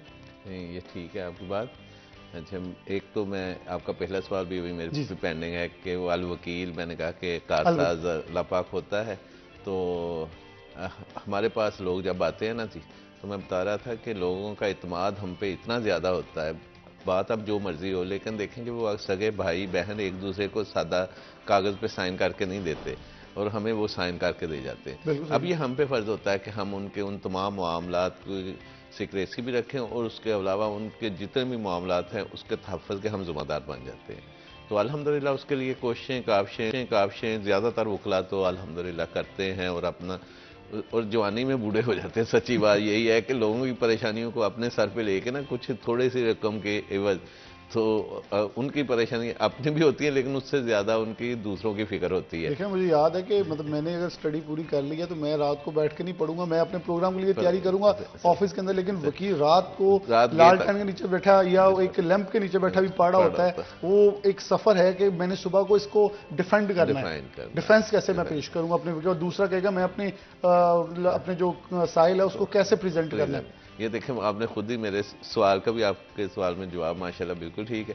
अब आगे आपका दूसरा ये दरअसल वकला गर्दी का जो लफ्ज़ है ना जी, देखें माजरत के साथ कुछ तो आपके मीडिया ने हमें बहुत ज़्यादा बदनाम किया, ये एक मैं माजरत कर। अच्छा, लेकिन बात यह है कि ये सही हुआ, हम उस तहरीक के बाद ना, जो हमारी तहरीक थी इफ्तिखार चौधरी साहब वाली, उसके बाद वाकई हमने कुछ पाया तो कम था इनके वकला, लेकिन बदनामी हमें ज़्यादा मिली। उसकी वजह यह है कि लोगों ने हमारी कुव्वत ताकत को देखा कि जी ये माशाल्लाह ये तो पलट के रख देते हैं। अगर कोई आमर जिसके वो जो कह रहा था कि ये मेरी जो यूनिफॉर्म है, वर्दी है, ये मेरी खाल है, तो इसको उतारने के लिए भी कोई सियासी जमातें उतना काम नहीं कर सकी जितना वकला बरादरी ने किया। तो उसमें हमने खोया क्या? खोया हमने ये कि ये पूरे मुआशरे में से बहुत सारे लोग देखें, उसमें ऐसे क्रिमिनल्स भी थे जो कि हमारे पास साइल बन के आते थे, हमारे फट्टों पे हमें वो वकालतनामे देते थे, हम उनके केस लड़ते थे। उसके अलावा बहुत सारे सरमायादार, तो सरमायादार लोगों ने भी सोचा कि यार अपने एक बच्चे को वकील बना लें। और जब बहुत सारे, ये कोई गलत बात नहीं, मैं नहीं समझता कि ताजर सरमाया ये सारे कोई भी बंदा उसका हक है कि वो अपने बच्चे को पढ़ाए और वकील बनाए और उसको एडवोकेट और अच्छा, लेकिन हुआ ये कि वो एक ख़ास मंसूबे के तहत, यानी कि उनको इसकी ज़रूरत शायद नहीं थी, वो लेबल चाहिए, वो उनको लेबल चाहिए था आपका। ये पहले आपने पहले सवाल किया ना, तो वो लेबल उन्होंने लगवाने के लिए और इसमें इतना पैसा इन्वॉल्व कर दिया कि सच्ची बात है कि जब हम आए बहुत अच्छी लोकेशन पे हमें एक चैम्बर, मैं आज वैसे थोड़े से पैसों का था लेकिन हमने वो भी इकट्ठे किए, दोस्तों ने दो दोस्तों ने, और वो चैम्बर ख़रीदा। लेकिन अब जो भी हमारे छोटे भाई, हमारे एसोसिएट जो आ रहे हैं, जो जूनियर्स आ रहे हैं, वो पैसे की एक रेल पेल के साथ आ रहे हैं। इनके उनके बाप के पास या उनके पीछे से ऐसा उनका सरमायादाराना निज़ाम होता है कि वो आते ही 1 करोड़ का 2 करोड़ का चैम्बर ख़रीदते हैं, बड़ी गाड़ी होती है। अच्छा, वो एक ना पैसे की दौड़, जैसे मुआशरे में भी हम भी उसी का एक हिस्सा है, लेकिन इसमें ज़्यादा ये हो गया कि उस पैसे की दौड़ में इसमें एक कुव्वत है, क्योंकि ला को जान रहे होते हैं, कुव्वत ला को जानना है। जैसे आपने कहा ना, मैंने कहा कि ये फ़र्ज़ होता है, वकला गर्दी का लफ्ज़ क्यों मुतारफ़ हुआ, एक्चुअली हम ला को जानते हैं। मतलब हमें वो कहीं कहीं तो वो वाली बात आपकी ठीक है कि हम गाड़ी में हमारा कोई भी भाई मौलवी हो, हराम हलाल वो निकाल लेता है जल्दी रास्ता, उससे ज़्यादा पता होता है कि हराम क्या हलाल क्या है। लेकिन हमारे जैसा शायद कुछ छोटा सा बोले, हम कहते हैं ये तुमने हराम कर दिया, हलाल कर। हाँ, ये उस हवाले से, लेकिन इसको इसी तरह इधर पैटर्न में हम देखें ना, वकील को पता होता है कि मेरे हकूक़ क्या है। बिल्कुल सही। अच्छा, वकील को ये भी अंदाज़ा होता है कि मैं अपने हकूक़ ले सकता हूँ, दूसरों को बता सकता हूँ। मैं छोटी सी मिसाल है कि मैं हबीब बैंक में गया तो वहाँ वो लाइन लगी हुई थी, मेरा 35 नंबर था, मैं सामने सोफे पे बैठ गया। अच्छा, लेकिन वो 35 वो वहाँ उस वक़्त चल रहा था 31 नंबर। अच्छा, वो 31 ही ना ख़त्म हो, वो पीछे से भी आ रहे थे लोग, उनको दे रहे थे और जमा भी हो रहे थे, हालांकि मैं अपने ही पैसे निकलवाने, अपने ही जमा करवाने। मैं काफ़ी देर देखता रहा, फिर मैं उठ के गया। मैंने कहा कि यार ऐसे ना करें, आप ये जो लाइन, ये नंबर है ना, इसी के मुताबिक चल जाएं तो ज़्यादा बेहतर है। मैं यूनिफॉर्म में था, तो दोस्त 3-4 बंदे वो जो पहले के बेचारे बैठे हुए थे, जिनका 32, 33, 34 नंबर, अच्छा वो कह रहे वकील साहब तुसी आ गए हूँ, इन्हों की ऐसी तैसी करो, क्योंकि ये ऐसे ही कर रहे हैं घंटे डेढ़ से।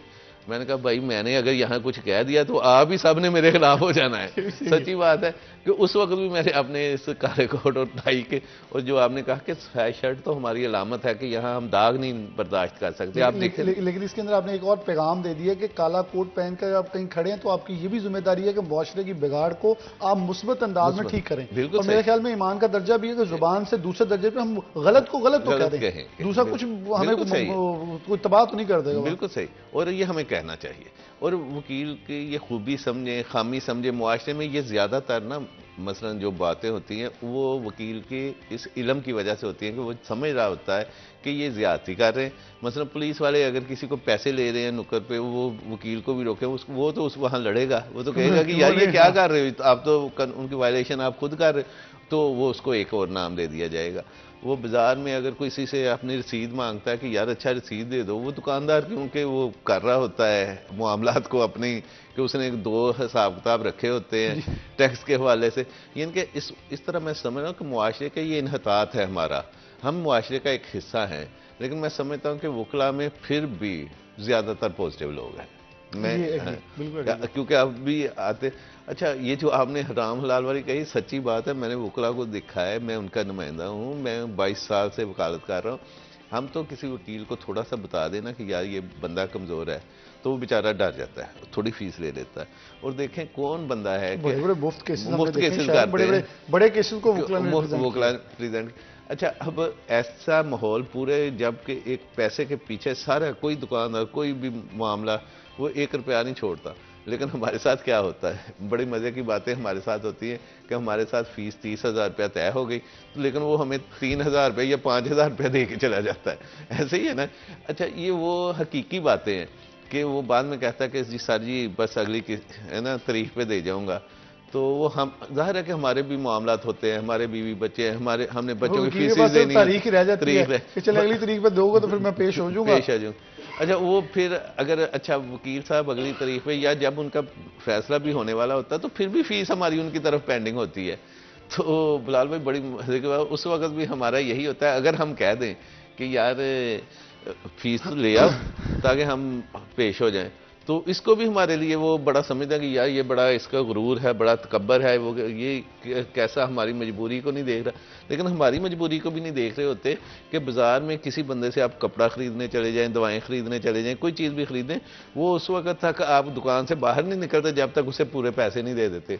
और हम 3 साल 5 साल उसी सोलर पे नहीं चलते, वकील भी खर्चे पानी पे चलते, पैसे से उनकी प्रैक्टिस है। हमारे देखें हमारी ज़रूरियात हैं, हमारा रिज़्क इधर वो बसता होता है। लोगों को भी चाहिए कि वो हमें भी ना एक आम नॉर्मल इंसान की तरह इस तरह। किसी ने बड़ा मजे का चुटकुला किया था कि मौलवी साहब पैसे भी लेते हैं, कहते नहीं मौलवी साहब बच्चे नहीं है, मौलवी साहब की तो खानदान है उसमें भी चलाना। बिल्कुल ये सेम है कि वकला हज़रात ने भी अपना घर चलाना है। नौजवान वकील हैं, जब आप उनको उनका हक देंगे, केसेस लेके जाएंगे, वो प्रैक्टिस करेंगे, तो उन्होंने यही से कमाना है। और लोगों ने मेरे ख्याल इंसाफ के असूल के लिए पूरी दुनिया में फीसें देते हैं, बड़ी बड़ी बड़ी कम फीसें होती हैं। और पाकिस्तान फीसेज के हवाले से, वकला फीसेज के हवाले से सबसे चीप है, यानी कि हम थोड़े पैसे लेके करते हैं। आपको तजर्बा भी, आप बाहर जाते रहे तो वहाँ कैसे फीसेज हैं, तो इस हवाले से तो देखें हम तो हकीकत में पूरे इस निज़ाम में वकील ऐसा तबका है जो पिस रहा है। एडवोकेट जो है ना जी, उसकी फैमिलीज भी सफ़र करती हैं इस हवाले से कि वो हमें उम्मीद होती है।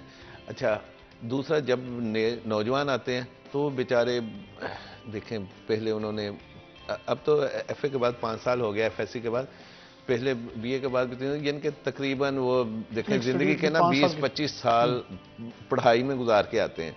उनके वालिदैन की भी एक ख्वाहिश होती है कि अब बेटा चला गया है, अब कमा के लाएगा। और ये इतना मुश्किल फील्ड है कि पहले 3 साल फिर भी बिल्कुल वो समझ रहे कि अपने मोटरसाइकिल का पेट्रोल ही बेचारे, चाय पानी का कोई नहीं है, आपने अपने खुद कुछ जो जनरेट करना, आपके अंदर जो एबिलिटीज हैं वो भी ऐसे है कि आपके पास केस आएगा तो ना, पहले ऑलरेडी वकला बैठे हैं। अच्छा, लोग जो आम मुआशरे में वो समझते हैं कि जिसके बाल सफेद हैं, जिसको 25 साल हो गए हैं, 30 साल, वो सारे केसेस भी उधर को उनका रुख होता है। अच्छा, ये जो बच्चे हमारे आते हैं, इनको देखें, बाकी डॉक्टर्स आते हैं, दूसरे फील्ड में जब लोग आते हैं, इंटर्नशिप पे भी उनको पैसे मिलते हैं, वो इस मुआशरे का हिस्सा मिलने चाहिए। हमारे भाई बहन हैं, हमारे बच्चे हैं, इंजीनियरिंग करके आते हैं, डॉक्टर होते हैं, हाउस जॉब पे, तो क्या वकला के लिए ये पैकेज नहीं होना चाहिए कि आए? देखें, मैं कहता हूँ कि ये कहेंगे कि वकील हमें क्या सर्व करेगा, मुआशरे को या गवर्नमेंट को, या तो उसके लिए बड़ा अच्छा बात है कि आप हमारे जितने भी, बल्कि इसमें बहुत अच्छा हो सकता है कि हमारे नए आने वाले वकला के लिए ये अदालतों में, कोर्ट्स में जाना लाजमी करार कर दें। उसके कोर्ट्स का बहुत सारा काम जो कि वहाँ के रीडर्स, एलमद, वहाँ के मामलात जो उसके अंदर का अमला कर रहा होता है, हमारे बच्चों के ज़ुम्मे भी लगाएं। एक तो उनको वहाँ से माहौल से आशनाई होगी, फिर उनको वहाँ की तहजीब, वहाँ के खड़े होने का पता होगा। अच्छा, जजेस का भी काम का बर्डन कम हो जाएगा, वहाँ अमले का बर्डन, और लेकिन हमारे भाई भी सीख जाएंगे। वहाँ एविडेंस की तहरीर जो है वो हमारे छोटे भाई लिखें, जो नहीं, मेरे ख्याल में मियां साहब, अगर कानून, अगर हम पाकिस्तान के स्टेट के हवाले से बात करें, मैं इस पर मीडिया के हवाले से बात कर चुका हूँ कि हमारी तमाम इंस्टीट्यूशन पूरे पाकिस्तान के फैसला में सिर्फ 2 से 3 इंस्टीट्यूशन में मीडिया एडवाइजर्स हैं या PROs हैं, बाकी में कोई नहीं है। और जब खबरें खिलाफ लगती हैं तो फिर वो तरले मिनते करके, क्यों, जब आपको क्रिटिसाइज बड़ा पॉजिटिव वे में किया जाता है फिर आप भागते हैं। बेसिकली हम तो वॉच डॉग हैं, हमें तो अपना काम करना है। सेम लाइक एज आपके जितने भी थाने हैं, अब SHO को वकालत पढ़नी पड़ रही है अपने तल्लुकात बेहतर करने के लिए। अगर वहां आप एक थाने में भी एक वकील, लीगल एडवाइजर रख दें तो मेरे ख्याल आने वाले साइल को भी आसानी हो जाएगी। ये होता है पूरी दुनिया में, जब तब तक आपके खिलाफ केस रजिस्टर नहीं होता पूरी दुनिया में बैठाकर, जब तक आपको एक वकील नहीं दे दिया जाता। ये देखें, रोजगार है। ये देखें कितनी खूबसूरत आपने बात की। हमारे वैसे ये थानों में एक वकील की अपॉइंटमेंट हो सकती है। ये हम अभी तो हमारी वो मिल्स में है, ज़रूरी है, लेकिन वो फेक चला रहे हैं सारे दोस्त, किसी को वो अकोमोडेट नहीं करते हैं। छोटी मिलें, छोटे अदारे जो हैं सब जगह, अच्छा हो, उनको भी फ़ायदा है। देखें, उनके जो उनके हकूक़ हैं उनको भी पता होगा।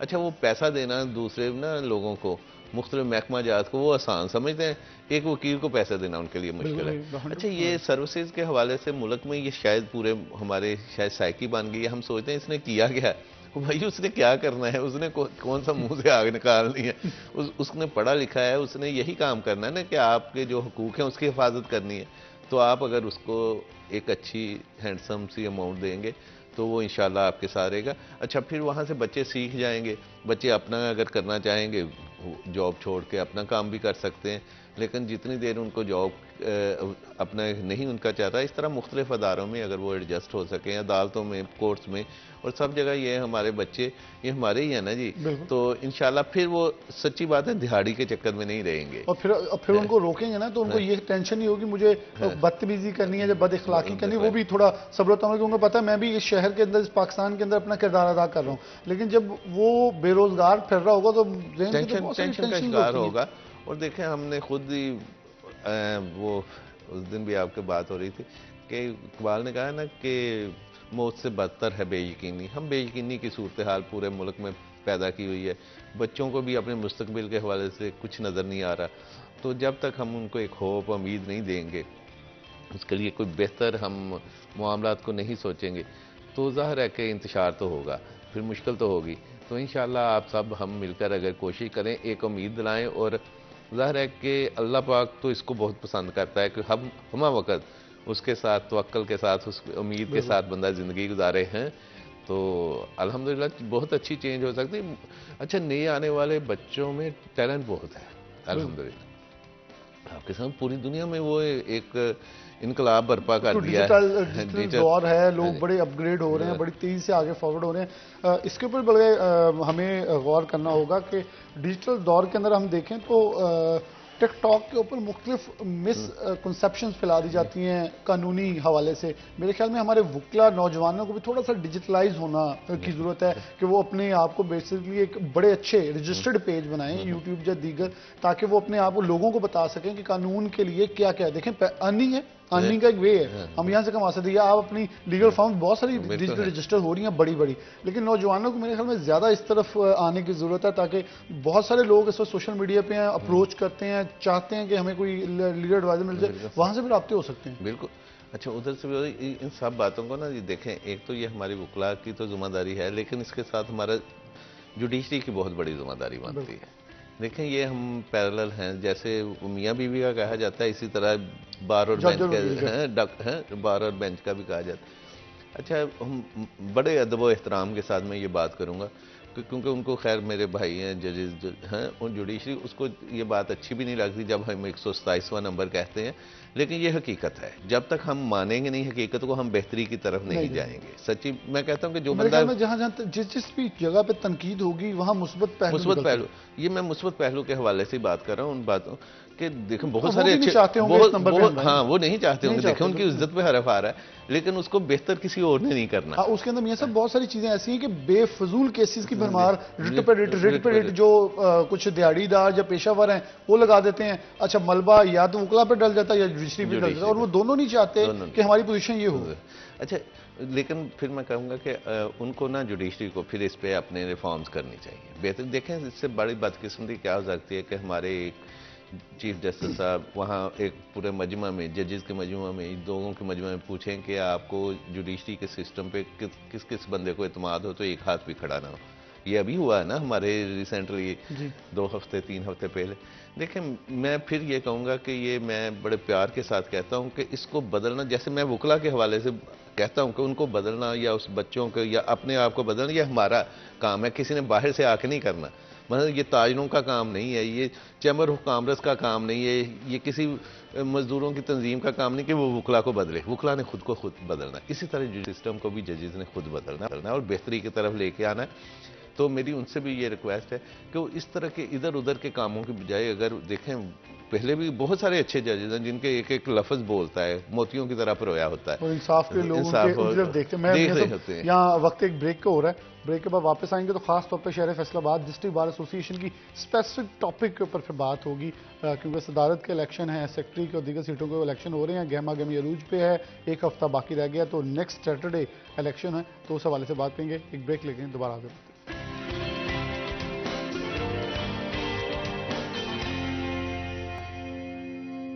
वेलकम बैक नाज़रीन, दोबारा से प्रोग्राम के अंदर खुशामदीद कहते हैं। प्रोग्राम का आखिरी हिस्सा आगाज़ है, तो अब मियाँ साहब से बात का जो रुख है वो शहर फैसलाबाद के ख़ास तौर पर स्पेसिफिक रुख वकला हजरात के किरदार, फैसला DBA और फैसलाबाद डीबीए में तरक्याती कामों पर बात करते हैं। आपके ख्याल में कौन कौन से ऐसे काम हैं जो कि मेरे ख्याल में आप अल्लाह आपको इज्जत देता है, कोई भी सदर बने या पहले बने जितने भी हैं उनकी तरजीहात में शामिल होना बहुत ज़रूरी है? इसमें यह है कि काम तो काफ़ी सारे हैं, लेकिन सच्ची बात यह है कि सारे होने के काबिल हैं, यानी कि उसमें मायूसी की कोई बात नहीं कि ये कोई ऐसे काम बड़े हैं कि जो हम। अच्छा, एक तो हमें यहाँ सबसे बड़ा पार्किंग का मसला है। ज़ाहिर है कि हम पूरे शहर का मसला, पूरे शहर पूरे पाकिस्तान के मसले, लेकिन ख़ास तौर पे ना, क्योंकि वहाँ लोगों का आना जाना बहुत सुबह 8 बजे से शुरू हो जाता है, 9 बजे अदालतें हों तो 8 साढ़े 8 से लोगों ने के आना शुरू, लोग कचहरी रोड को अवॉइड करते हैं, सुबह को अवॉइड करते हैं, और फिर 4 बजे तक ज़ाहिर है कि, लेकिन इसको किस तरह मैनेज किया जा सकता है और अच्छे तरीके से, क्योंकि हमारे पास बहुत सारी जगह हैं, सामने पूरे जुडिशल कम्प्लेक्स है, डीसी ऑफिस है, और बहुत सारे किनार कोठियाँ जो हैं वहाँ ना। अच्छा, लेकिन हम समझते नहीं हैं इसमें। इसी तरह अपने जो है वो हम बेहंगम से अंदर वो उसकी पार्किंग कर दी जाती है, अगर उसको भी तरतीब के साथ किया जाए। एक हमारा यहाँ बिल्कुल चिन्योट बाज़ार के पास बहुत सालों से पार्किंग प्लाजा जो है इर्तवा का शिकार है, अगर उसको बेहतर कर लिया जाए, इनके ये बैठ के करने वाले काम है ना जी, तो उसको अगर बेहतर कर, बहुत सारा बर्डन शहर का भी और शायद कचहरी का भी कम हो जाए। ये पार्किंग का एक सबसे हमारा ऐसा हार्ड इशू है कि जिसको हल करने की तरफ हम इंशाल्लाह भरपूर कोशिश करेंगे, ताकि कचहरी में गुजरने का और लोगों के आमद और रफ्त का भी सही ज़रा इंतजाम हो सके। मियां साहब, वैसे तो शहर फैसलाबाद में पब्लिक ट्रांसपोर्ट है ही नहीं, मेरे ख्याल में पब्लिक ट्रांसपोर्ट हो तो ये ट्रैफिक का रुझान वैसे कम, वकला हज़रात अपनी गाड़ियां खड़ी करके रिस्क पे होते हैं कि पता नहीं कहाँ कौन सी खड़ी करें, तो उम्मीद है कि वो वैसे ही पब्लिक ट्रांसपोर्ट पे आ जाएंगे। जैसे लाहौर में लोग ऑरेंज ट्रेन और मेट्रो यूज करके आ जाते हैं शहरियाँ फ्री होके, जैसे पूरी दुनिया में होता है बड़े बाइज़ा तरीके से। मेरे ख्याल में बाहर को खुद ही स्टेप लेना चाहिए, को पब्लिक ट्रांसपोर्ट अपनी शुरू कर लें, जैसे यूनिवर्सिटियों की चलती है, बाहर अपने बंदे इकट्ठे करके सुबह ले आए ताकि एटलीस्ट ट्रैफिक का रुझान तो कम हो जाए। नहीं, ये सही है आपकी बात, लेकिन ये कुछ काम है जो मिल के किए जा सकते, मिलजुल के किए जा सकते हैं। ये सही है कि इसको किया जा सकता है, मैनेज किया जा सकता है, और पब्लिक ट्रांसपोर्ट वाला हो तो सबसे बेहतर है। ये सबसे बेहतर है, इनके हमारे फ्यूल कंजम्पशन और बाकी भी हमारा टाइम का, एक बंदे ने आना है, एक गाड़ी पे आ जाना है, तो वो उस पर हम सारा सफ़र कर सकते हैं। और ये मैं समझता हूँ कि इसकी तरफ अगर हम अपनी जहन साजी भी करें, कायल भी करें और इस पर कोशिश भी करें तो ये मुमकिन है। अच्छा, उसके बाद ज़ाहिर है सिक्योरिटी का मसला भी हमारा ऐसा ही है कि वहाँ अच्छे तरीके से वकला को भी सिक्योरिटी नहीं और आम साइलिन को भी सिक्योरिटी नहीं, हज़ारों नहीं लाखों अफराद का आना जाना होता है। कुछ दिन पहले भी वर्दी में कोई एक कत्ल कर जाता है और पुलिस वर्दी में जो शख्स है उसके अभी तक केस चल रहा है, किसी को पता नहीं आगे क्या फ्यूचर है। ये ज़ाहिर है कि हमारे यहाँ सोचने के और करने के काम है। हमें ये बैठ के अपनी इंतज़ामिया पुलिस वालों के साथ, अपने दोस्तों के साथ बैठ के इस पर भी एक लाहे अमल हम इंशाल्लाह बनाएंगे।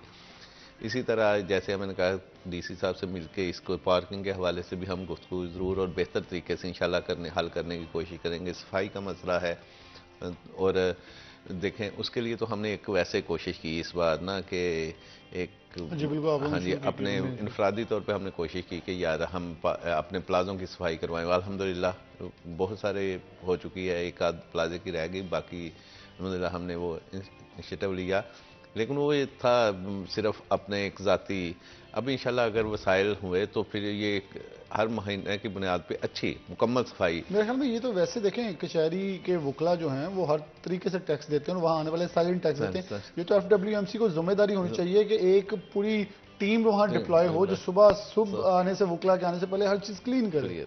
तो इंशाल्लाह ये सारी बातें सफाई के हवाले और सेहत के हवाले से भी हम इंशाल्लाह इसको बेहतर करने की कोशिश कि हम वकला के लिए हमारी डिस्पेंसरी है, लेकिन वो वहाँ है कुछ नहीं सिवाय डिस्पेंसरी के नाम के। हम कोशिश करेंगे कि वहाँ अच्छे मेडिसिन हों, डॉक्टर साहबान बैठें, और हम उसको अपग्रेड करेंगे इंशाल्लाह ताला। एक छोटे से हॉस्पिटल के खूबसूरत हॉस्पिटल को बनाने की कोशिश करेंगे कचहरी के अंदर के, जहाँ फौरी हमारे जो इमरजेंसी जो ट्रीटमेंट है। मेरे ख्याल में इसमें डिस्ट्रिक्ट गवर्नमेंट को किरदार अदा करना चाहिए कि सिर्फ वकला नहीं साइलिन भी उससे फायदा उठाएंगे आके। और मेरे ख्याल में आप ये रखते हैं कि वकला के लिए फ्री आने वाला साइल उसके लिए कुछ 5-10 रुपए की पर्ची ले ले। और मेरे ख्याल में महकमा सेहत साथ है, FWMC सामने। मैं तो आपकी बात से हैरान हो रहा हूँ कि सामने सामने डिपार्टमेंट्स भी सहूलियत फराहम कर रहे हैं। अच्छा, ये मैं समझता हूँ कुछ उनका कसूर है, कुछ हमारा कसूर है कि हमारी प्रायोरिटीज में ही नहीं रहा। सच्ची बात यह है कि हमने कभी हमारे दोस्तों ने कभी इस बारे में शायद की होगी कोशिश यकीनन, लेकिन मेरा ख्याल है कि इसको प्रायोरिटीज़ में तरजीहात में पहले दूसरे नंबर पे होना चाहिए ना जी।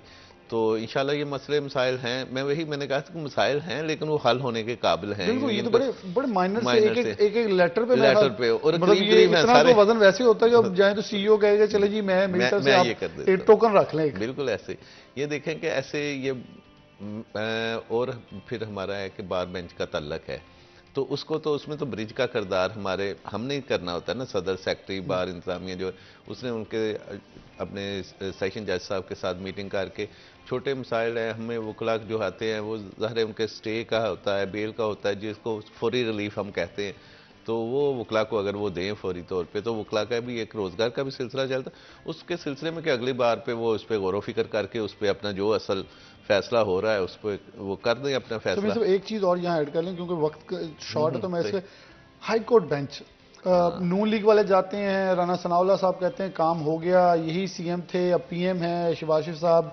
इमरान खान थे, मियां फरक हबीब जाते हैं, वकला जाते हैं, काम हो गया। हमें लगा कि पता नहीं कल को यहाँ जस्टिस साहब आगे बैठना शुरू हो जाएंगे, लेकिन जूं का तू है। अब मेरे ख्याल में रोज रोड ब्लॉक हो रहे हैं पीटीआई के लिए। कोई ऐसा ब्लॉकेज हो कि पूरा शहर फैसलाबाद बाहर आने जाने वालों को बंद कर दे कि आज कोई भी बंदा फैसलाबाद में नहीं आएगा एक हफ्ते के लिए अगर हमें बेंच ना मिला। बहुत सारे स्टेप्स हैं, मतलब पूरे पाकिस्तान का आप एक इनकलाब की बात करते हैं, यहाँ फैसलाबाद इनकलाब मांग रहा है। सही बात, आपकी ये इतनी खूबसूरत बात है कि लेकिन हमारी इस तहरीक को ना जी इस तरह लोगों ने ठट्ठा बना दिया है, मजाक बना दिया है 40 साल तहरीक को, कि अब मैं एक दो तकरीर में एहतजाज करते हैं, शर्माते हैं कि वो कहते हैं कि ये मजाक है, हम एहतजाज पे रहते हैं, कहते हैं हाई कोर्ट बेंच, वो मजाक करते हैं, कहते हैं वहाँ बेंच बना हुआ है ले आए वहाँ, ये ऐसे हमारा मजाक उड़ाया जाता है। लेकिन ये 2 करोड़ लोगों का बुनियादी हक है। किस तरह के वो देखें कि दूर दराज के गांव से उठता है बंदा, जेब में पैसे लेता है, उसको वहाँ पहुँचने टाइम पे धुंध भी है, रास्ते में डाकुओं का लोगों लुटने का भी अंदेशा है, गाड़ियों में जाना है, वहाँ अल्लाह ताला माफ़ी दे एक्सीडेंट का ख़तरा है, लेकिन वहाँ जाते हैं तो लेफ्ट ओवर वो बंदा ना उसके पल्ले क्या रहता है, उसके पल्ले क्या रहता है। मियां साहब मैं बहुत आपका शुक्रिया अदा करना चाहता हूँ, बहुत सारी बातें रह भी गई होंगी क्योंकि मैं लेकिन माज़र खाऊँ क्योंकि प्रोग्राम का वक्त खत्म हो रहा है। मियां अनवार हक साहब हमारे साथ मौजूद थे, बहुत खूबसूरत मेरे ख्याल में सैर हासिल गुफ्तगू मैं लफ्ज़ बोलूँ तो बिल्कुल बजा होगा वो हुई है, और मेरे ख्याल में हमारे नाज़रीन को भी इसका इस्तेफादा हुआ कि बेसिकली काला कोट क्या है, वकला क्या है, फैसलाबाद के लिए किरदार क्या है, क्या अदा करने जा रहे हैं, अल्लाह जिसको भी इज्जत दे वो क्या क्या विजन रख के आते हैं। मियां साहब ने अपना विजन भी क्लियर किया इस हवाले से। तो आज के प्रोग्राम सिटी 10 से हमें इजाज़त दीजिए, अल्लाह हाफिज़।